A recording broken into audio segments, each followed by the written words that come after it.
That was big. Now, Yeah.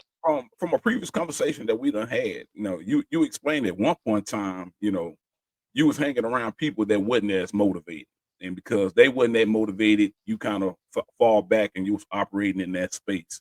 Could you talk about when the light kind of came on and you actually, like you said, starting your senior year, how was that transition like leaving the unmotivated crowd to actually hanging around people that's motivated to do bigger and better things? I think it's just an attestment to the people that I hang around, or not necessarily hang around, but just who I was on the inside. And I knew I probably shouldn't have been hanging with those dudes, but it was easy. They was telling me all the right things. They wasn't getting in my butt. They wasn't saying, "Hey, you need to work out." They wasn't saying that. But then the guys that I wanted to hang out with and the guys that I did respect, they were the ones saying, "Well, why aren't you in study hall? Why are you only bench pressing 135 pounds? Why you're faster than me? Why am I beating you at drills?" So they really just started pushing me, and they understood who I was as a person.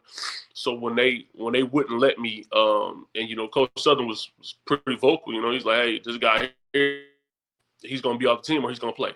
It's just what it is. So they was pretty vocal, and they came up and just made me grow up like really really fast, and then I started respecting them for that. And then we just started balling, and then once the ball got to rolling, um, again, I don't know if I was necessarily mature enough. I know I definitely didn't have the emotional IQ to play varsity, because I would have probably did something crazy like grab the football, punt it into the stands or something. I was just super, what I'm saying, immature, and that's one thing I try to navigate these young guys through is to understand when you playing that, we call it, I guess they call it V now. When you're playing that varsity, man, you have to have a certain IQ.